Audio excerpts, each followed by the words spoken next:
MAPS is a program designed to help students move away from the cramming process that they usually undergo with math and help them to involve in critical thinking. It's a twofold program. So what I did is that I wanted to engage students in that critical thinking process, as well as give them exposure to career guidance from professionals here and in the Guyanese diaspora. I had to seek the necessary permission from Queen's College, the ministry, and then we had to, once I got those permissions, I started to organize my resources. I sent out the application form and students applied, and then I recruited students based on that. And what is the turnout like for that? The total number of students that I accepted was 39. And these are students solely from QC, or? No. The students come from a wide cross section of schools across Guyana, including schools like Suicide, Westdem, the New Central High. We had students from Saints, Roses. One topic that I think is very easy that a lot of students try to cram but doesn't require cramming is the circle theorems. It's a question that comes on the math paper every year. And I try to tell students to visualize what's going on instead of actually cramming the stuff, because cramming it won't help you, right? So that is one area that I think really requires you to truly understand what's going on, visualize what's going on, and apply yourself. I tell students a lot of times that math isn't really about calculating things, it's about finding patterns and putting things in different places and perhaps rearranging it into a form that you really understand.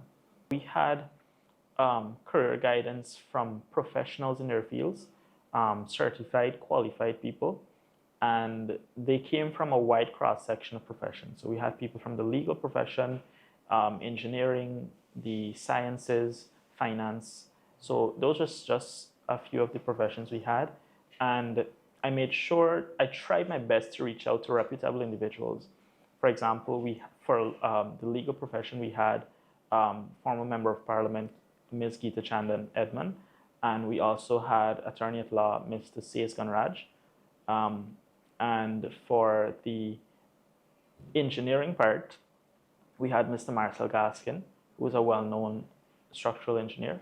So yeah, that is what makes it different. I made sure that the people that I get are qualified and they're reputable.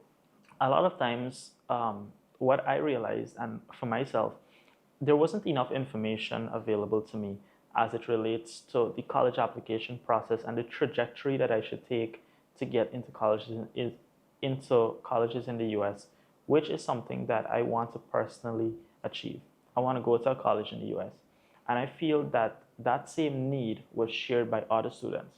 So what I did is that I contacted students that I knew who were over there. Anaya, Joshua, they're both at Stanford. Zane, he was at USC, and Alexander, she's going into Northwestern. These are top universities in the US.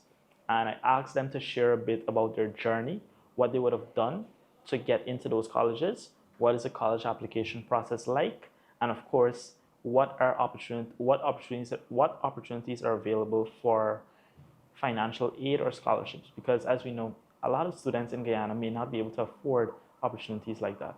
And I think a lot of people think you got to do a lot of subjects to get a scholarship, but there are many other avenues available to get a scholarship to go overseas.